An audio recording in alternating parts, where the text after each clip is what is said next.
Allora, ritorniamo a noi, parlavamo sempre appunto di controlli di sicurezza, eccetera. Possiamo dire che abbiamo chiuso questo capitolo, lo vorrei anche riprendere perché è inutile che lo facciamo solo quando succedono questi fatti, ma magari con i dati alla mano, con gli esiti magari tra un paio di settimane che potrete avere di una partecipazione o meno, cosa hanno detto le parti datoriali e Diamoci sindacali. pure un appuntamento, Esatto. tanto Potremmo da oggi fare... al 21 di maggio esatto, non potremmo mancano fare molti anche giorni, un approfondimento. di conseguenza possiamo rincontrarci per vedere appunto come maturano le cose.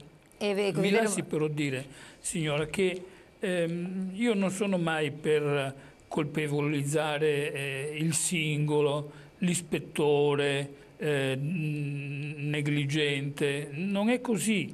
Il problema è che la cultura come dire, della sicurezza, la prevenzione, è vero che deve essere accortamente applicata all'interno, certamente dipende dai singoli, ma sì, dipende in buona sostanza dalle politiche e dagli investimenti che tu dedichi, è vero, al fenomeno.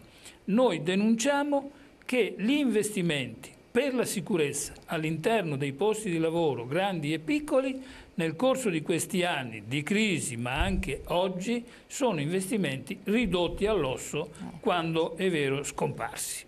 Questo è il punto vero della questione, perché tutto il resto è vero su come si lavora, su come si produce, è vero, non è vero che tutto è digitalizzato. No, è vero questo in parte, sì, è vero, infatti. Ci sono ancora sistemi di lavoro, è vero che come dire, si fanno alla vecchia maniera e di conseguenza la pericolosità è tutta presente. Ora noi abbiamo questi appuntamenti del 26 prossimo qui a Padova, con la manifestazione che ancora una volta invito anche i nostri pensionati, i nostri iscritti a parteciparvi.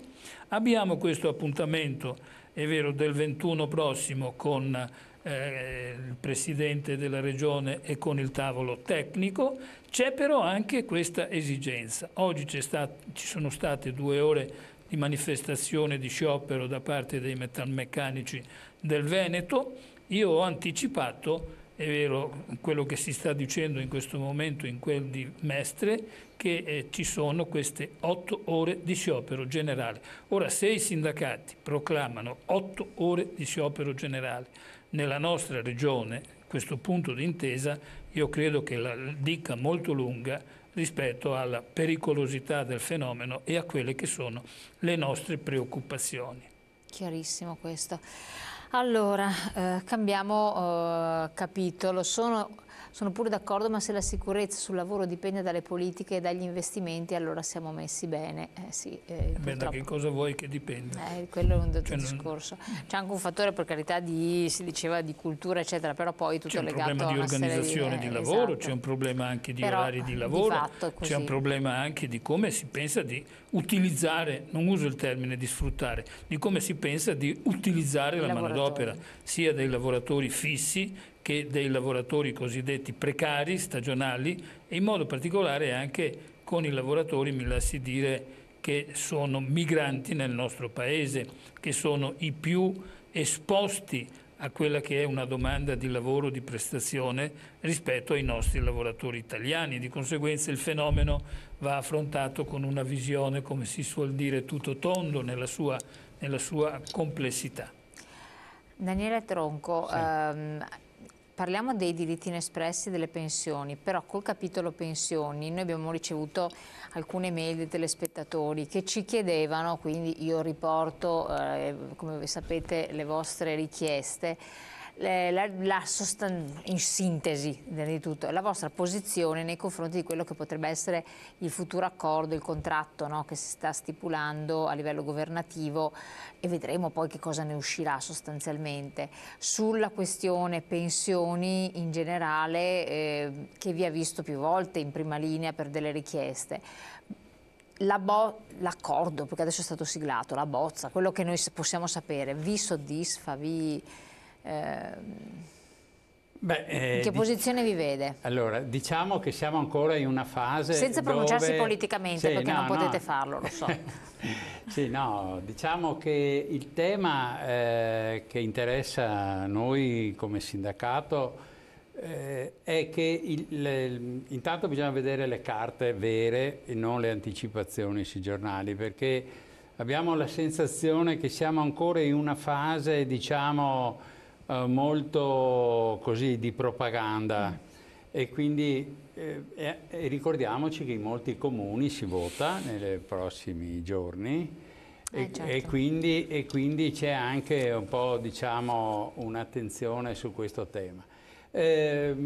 Sullo specifico, sul tema delle pensioni, abbiamo letto anche noi che c'è questa richiesta, cioè che ci sarebbe questo accordo, perché adesso si parla di superamento, non di cancellazione, perché qui bisogna stare anche attenti sui termini della legge Fornero, Monti-Fornero, perché bisogna sempre far tornare i conti. E che questa sarebbe, diciamo, una delle cose chieste e concordate tra i due partiti che si apprestano a guidare il Paese.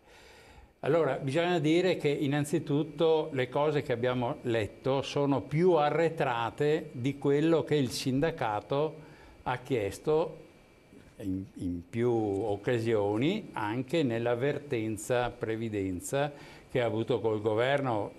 Ricordo che noi abbiamo aperto un tavolo che ha avuto una prima conclusione l'anno scorso e che adesso dovrebbe portare entro la fine dell'anno ad altre innovazioni sul tema, diciamo, della tutela delle pensioni in essere e dei futuri pensionati. Ci sono alcuni elementi che per esempio ci preoccupano, perché affermare, noi come sindacato avevamo chiesto, faccio un esempio solo tanto così per capirci, avevamo chiesto alla politica di introdurre un elemento che tenesse conto del lavoro di cura che le donne svolgono nel corso della vita.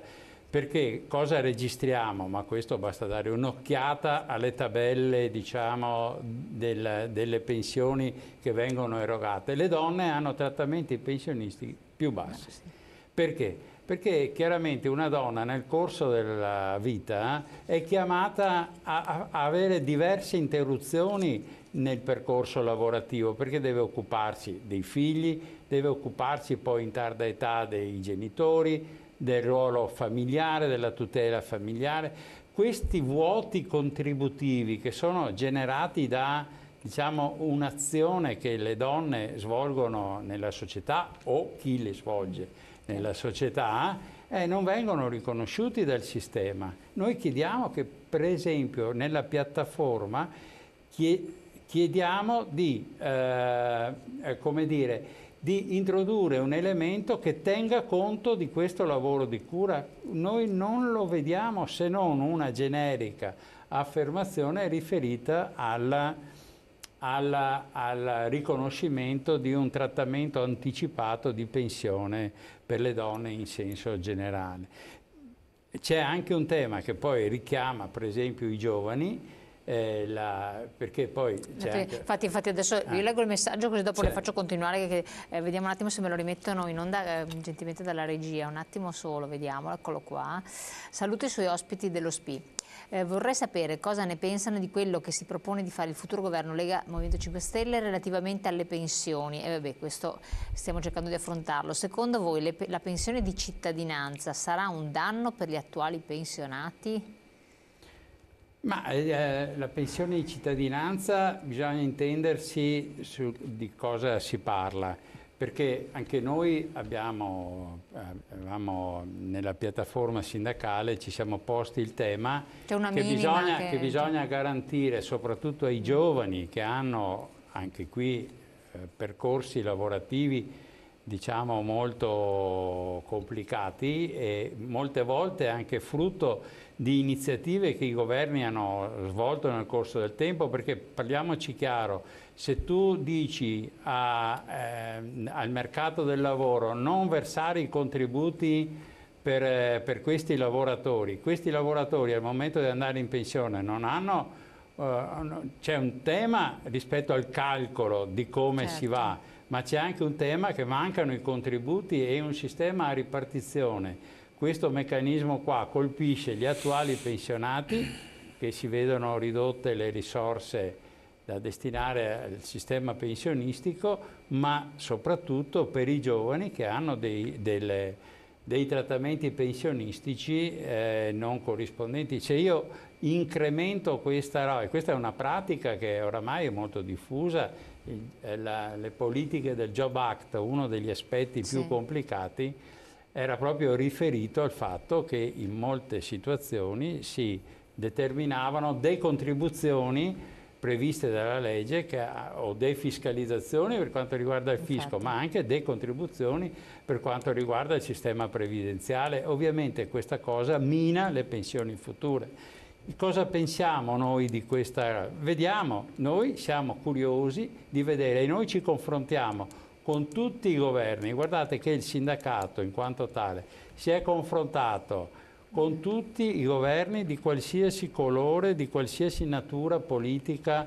Certo che non possiamo non essere preoccupati, perché le cose che emergono potrebbero anche essere utilizzate. Abbiamo anche recentemente sentito che c'è qualcuno che teorizza la riduzione delle attuali pensioni, e questa cosa secondo noi mette in fibrillazione il mondo dei pensionati. Ma non le tue dicono quelle 5.000 euro nette, insomma, quelle. Ma sa, quella è una questione, questa è una questione che è lungamente discussa, perché nelle piattaforme sindacali, per quanto riguarda le pensioni, noi per esempio le rivalutazioni, anche noi mettavamo un limite, parlavamo di 7 volte il minimo è 500 euro, quindi 7 volte il minimo la rivalutazione delle pensioni, però questo è un tema che viene usato poi per allargare una breccia, perché una volta che è stata, cioè adesso quante sono le pensioni, le mega pensioni, che sono sicuramente un problema, ma sono di numero non tale da giustificare la quantità di miliardi che si pensa di recuperare dal sistema, cose che hanno fatto governi precedenti in maniera abbastanza diffusa. Certo, andiamo a pubblicità subito, poi siamo di nuovo con voi a vedere anche le altre questioni.